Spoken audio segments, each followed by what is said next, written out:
चलिए तो अब मंकी प्रॉब्लम करके देखते हैं।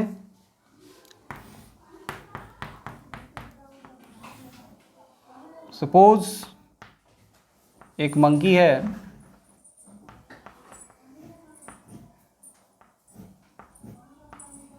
ना, ये मंकी है, रस्सी को पकड़ के उठ रहा है।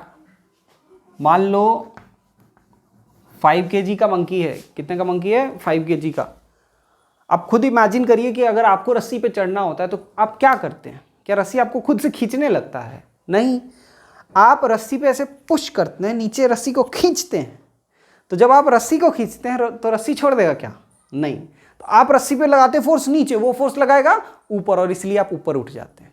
ठीक है, तो अगर ये मंकी जाना चाहता है ऊपर with acceleration 2 meter per second square, अगर ये मंकी जाना चाहता है ऊपर with acceleration 2 meter per second square, 5 kg का मंकी है, find tension in the rope, find tension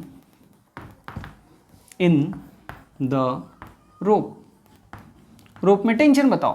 तो आसान प्रश्न है। देखिए, ये खींचेगा रस्सी को नीचे, कुछ फोर्स लगाएगा F, ताकि इस पे भी फोर्स लगे, इस पे भी फोर्स लगे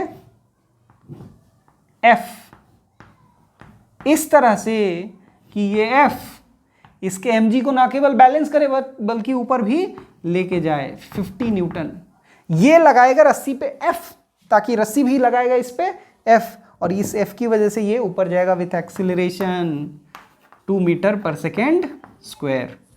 तो इसके लिए अगर इक्वेशन लिखा जाए तो क्या लिखेंगे? F minus 50 is equal to, F minus 50 is equals to 5 into 2। तो F कितना आ गया? 60 न्यूटन। F कितना आ गया? 60 न्यूटन। तो ये एक तरह का सवाल हो गया, बहुत आसान वाला सवाल देखा जाए तो इस तरह का एक सवाल होता है। अब सेकेंड एक और सवाल देखिए। सपोज कि ये पुल्ली है। क्या है? पुल्ली। और मान लीजिए हमने यहां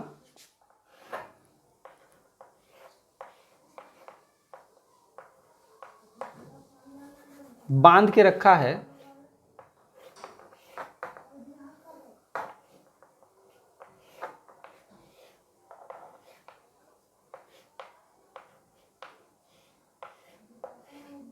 क्या चीज?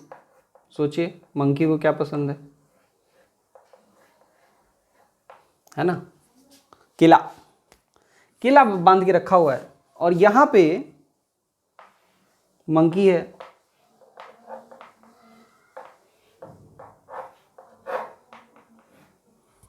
यहां पे मंकी है। क्वेश्चन ये है कि अगर मास m इसका हो और इसका भी मास m हो तो हम लोग को प्रूव करना है, कि मंकी कभी भी केला तक पहुंच नहीं पाएगा। मंकी कभी भी केला तक पहुंच नहीं पाएगा, ये हम लोग को प्रूव करना है। तो let's realise how hard monkey try, कितना भी कोशिश कर ले मंकी, वो नहीं पहुंच पाएगा। मतलब ऑब्वियसली इनके बीच में पहले से गैप है कुछ, और ये लेंथ L डिक्रीज नहीं करेगा, ये हम लोग को प्रूव करना है। तो देखिए क्या होगा, मंकी अगर ऊपर जाना चाहता है, वो तो चाहेगा ही, मंकी क्या चाहेगा? कि ऊपर जाएं। और अगर मंकी ऊपर जाना चाहता है, मंकी अगर क्या चाहता है? कि हम ऊपर जाएं। तो अगर मंकी ऊपर जाना चाहता है तो वो तो फोर्स लगाएगा ना नीचे की ओर रोप पे, जैसा उसमें सिखाए। तो रोप पे फोर्स लगाएगा, वो चढ़ेगा ऊपर, रोप पे फोर्स लगेगा और वो चढ़ेगा ऊपर, वो चढ़ गया ऊपर। लेकिन जितना फोर्स वो लगाएगा उतना ही फोर्स वो एक्सपीरियंस करेगा और उतना ही फोर्स लगेगा केला के ऊपर। तो अगर इसको मिलेगा ए एक्सिलरेशन तो इस बनाना को भी मिलेगा ए एक्सिलरेशन, बनाना को भी मिलेगा ए एक्सिलरेशन। और बनाना को भी अगर ए एक्सिलरेशन मिलेगा तो बनाना भी उतना ही स्पीड से ऊपर जाएगा, एक पर्टिकुलर डिस्टेंस उतने ही टाइम में कवर करेगा जितना ये करेगा। तो जितना ऊपर जाएगा मंकी उतना ऊपर जाएगा बनाना, और एज अ रिजल्ट होगा क्या? दोनों के बीच का डिस्टेंस हमेशा मेंटेन्ड रहेगा। अब सोचो उसने चाह के नहीं हम टेंशन कम कर दें ताकि हम नीचे आए, ताकि ये भी नीचे आए, तो जितना इसका नीचे की ओर एक्सेलरेशन होगा उतना ही इसका भी नीचे की ओर होगा, उतना ही इसका भी नीचे की ओर होगा। और इसकी वजह से अभी भी जितना मंकी नीचे जाएगा उतना ही बनाना नीचे जाएगा, सच दैट कि उनके बीच का सेपरेशन सेम रहे। क्यों ऐसा हो रहा है? क्योंकि दोनों का मास इक्वल है। मास अनइक्वल होता तो मंकी के पास चांस था, क्योंकि मास इक्वल दिया हुआ है इसलिए मंकी के पास कोई चांस नहीं है कि वो उनके बीच के सेपरेशन को कम कर सके। अच्छा, तो ये तो हो गया। लेकिन अगर आप सोचिए मंकी चालाक होगा, वो क्या करेगा? वो रस्सी छोड़ देगा। रस्सी जैसे ही वो छोड़ेगा वो गिरेगा नीचे, साथ में बनाना भी गिरेगा नीचे, और जब दोनों नीचे गिरेंगे तो मंकी खा लेगा, है ना। तो ये एक तरीका है जिससे वो खा सकता है। लेकिन अगर वो यहाँ पे कोशिश करता रह गया तो कभी भी संभव नहीं है कि वो बनाना खा पाए, है ना।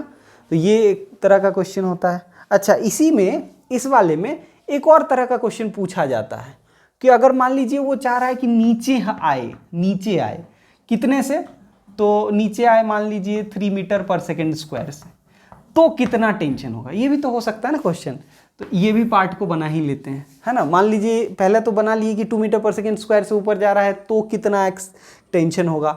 अगर वो नीचे आना चाह रहा है 3 मीटर पर सेकेंड स्क्वायर से तो कितना टेंशन होगा। अब आप सोचिए, इसमें आपके दिमाग में आएगा कि सर नीचे आने के लिए टेंशन का क्या ज़रूरत है, छोड़ देगा, आ जाएगा। छोड़ेगा तो गिरेगा ना भाई।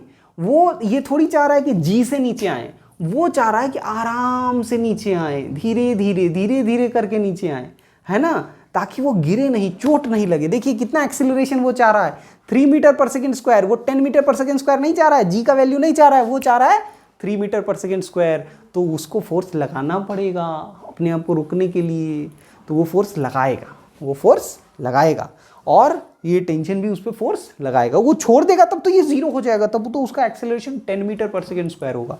लेकिन इस बार वो नीचे आएगा, इस बार वो क्या होगा, नीचे आएगा। तो फ्री बॉडी डायग्राम जो बनेगा ना भाई, फ्री बॉडी डायग्राम जो बनेगा वो इसी तरह का होगा। वो लगाएगा, उस पर भी लगेगा, लेकिन एक्सीलरेशन जो होगा वो नीचे की ओर होगा, और एक्सीलरेशन हो जाएगा 3 मीटर पर सेकेंड स्क्वायर, जैसा कि क्वेश्चन में दिया हुआ है। तो अब क्या करेंगे, अब हम लोग ये वाला डायरेक्शन पॉजिटिव मान लेंगे, उसके अपोजिट वाला नेगेटिव, क्योंकि नीचे की ओर एक्सेलरेशन है उसका। तो इक्वेशन लिखेंगे 50 माइनस एफ इक्वल्स टू 5 × 3। तो एफ का वैल्यू कितना आ गया, 50 माइनस 15, सो 35 न्यूटन। तो जब नीचे आ रहा होगा तो कम फोर्स लगेगा, टेंशन रस्सी पे कम लगेगा। जब ऊपर की ओर एक्सेलरेट करेगा तो रस्सी पे टेंशन ज़्यादा लगेगा। ठीक है, चलिए तो अब देखते हैं नेक्स्ट मंकी प्रॉब्लम को। जैसा कि आपको इस फिगर में दिख रहा है, ये मंकी ए है जिसका मास है 5 kg। ये उस मंकी का पूंछ है, और उस पूंछ पे लटका हुआ है दूसरा छोटा मंकी जिसका मास है 2 kg। क्वेश्चन क्या है? क्वेश्चन है कि अगर मंकी ए का जो पूंछ है उसका तो एक लिमिट है ना, रस्सी तो मान लीजिए नॉन ब्रेकेबल ले सकते हैं, लेकिन जो पूंछ है उस पर अगर बहुत फोर्स लगेगा तो टूट सकता है कि नहीं टूट सकता है। तो उस पूंछ का जो मैक्सिमम फोर्स का लिमिट है, जो जिसको वो विथस्टैंड कर सकता है, वो 30 न्यूटन है। तो हम लोग को बताना है कि ये मंकी अगर चाहता है कि इस रोप पे साथ में दोनों को ले जाएं, बीच में उसका रोप, उसका पूंछ ना टूटे, ये 2 kg वाला मंकी ना गिरे, तो उसके लिए उसको कितना फोर्स लगाना चाहिए, ये क्वेश्चन है। तो इसमें हम लोग को सारा फोर्स बताना है ना, कितना एक्सेलरेशन से ले जाना है ये नहीं बोला हुआ है। लेकिन आप सोचिए कि कितना मैक्सिमम एक्सेलरेशन से ले जा सकते हैं। आप सोचिए कि बहुत फोर्स लगाए तो बहुत एक्सेलरेशन होगा, तो इस पर भी बहुत फोर्स लगेगा, तो ये भी पूंछ पर बहुत फोर्स लगाएगा, तब तो टूट जाएगा ना। मतलब मैक्सिमम जो एक्सेलरेशन से ले जा सकता है, ए मैक्सिमम जो होगा वो कौन डिसाइड करेगा? A maximum will be decided by पूंछ of the monkey. A maximum will be decided by पूंछ of the monkey. Tail of the monkey जो होगा वो डिसाइड करेगा मैक्सिमम एक्सेलरेशन कितना लगाएगा। देखना ध्यान से, 2 kg का फ्री बॉडी डायग्राम बनाते हैं। किसका फ्री बॉडी डायग्राम बना रहे हैं? 2 kg का। 2 kg पे मैक्सिमम कितना फोर्स लग सकता है? 30 न्यूटन। इससे ज़्यादा लग ही नहीं सकता। अगर इससे ज़्यादा लगेगा पूंछ टूट जाएगा भाई, ऊपर जाने की जगह ऊपर चला जाएगा। तो 30 न्यूटन नीचे नीचे 20 न्यूटन, और जाना कितना एक्सेलरेशन से, यही एक्सेलरेशन होगा मैक्सिमम, तो मैक्सिमम एक्सेलरेशन आ जाएगा 30 newton minus 20 newton is equal to 30 newton minus 20 newton is equal to 2 into a. तो एक्सेलरेशन कितना आ गया बता दो, एक्सेलरेशन कितना आ गया 10/2 यानी 5 मीटर पर सेकेंड स्क्वायर। मतलब ये मंकी उसको 5 metre per second square maximum acceleration से ले जा सकता है, उससे ज़्यादा से नहीं ले जा सकता है। अच्छा, अब सोचना ध्यान से, ये तो मैक्सिमम एक्सेलरेशन हो गया, तो अगर ये मैक्सिमम एक्सेलरेशन है तो मैक्सिमम फोर्स भी निकाल सकते हैं। एफ मैक्सिमम कितना होगा? अगर इतना एक्सेलरेशन से जा रहा है तब दोनों साथ से जाएगा, क्या दोनों को एक कंबाइंड सिस्टम मान सकते हैं? बिल्कुल मान सकते हैं। तो अगर दोनों को एक कंबाइंड सिस्टम मान लें और दोनों को कंबाइंड सिस्टम का मास क्या हो जाएगा 7 kg, तो ये कंबाइंड सिस्टम रोप पे कितना फोर्स लगा रहा होगा? जितना वो लगा रहा होगा उतना ही उस कंबाइंड सिस्टम पे भी लग रहा होगा, और उस पे नीचे की ओर कितना फोर्स लग रहा होगा 70 न्यूटन। उस पे नीचे की ओर कितना लग रहा होगा फोर्स 70 न्यूटन। तो यही फोर्स जो होगा वो मैक्सिमम फोर्स होगा जिस समय acceleration 5 metre per second square है। तो F माइनस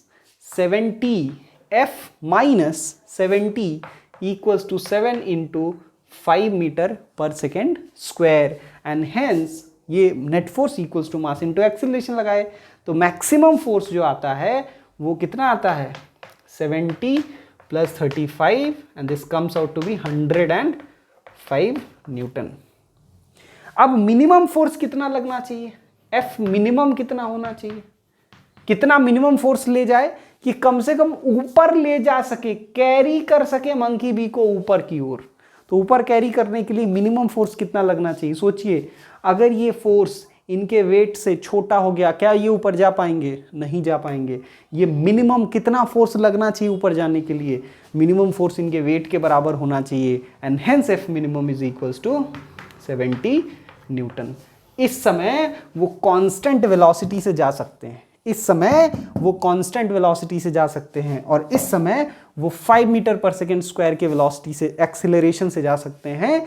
इसके बीच में वो अपना एक्सेलरेशन कुछ भी रख सकते हैं, मतलब they can keep their acceleration between 0 and 5 and hence they can very the force between 50 to 105 Newton. ठीक है, आई होप कि आपको ये समझ में आ गया होगा।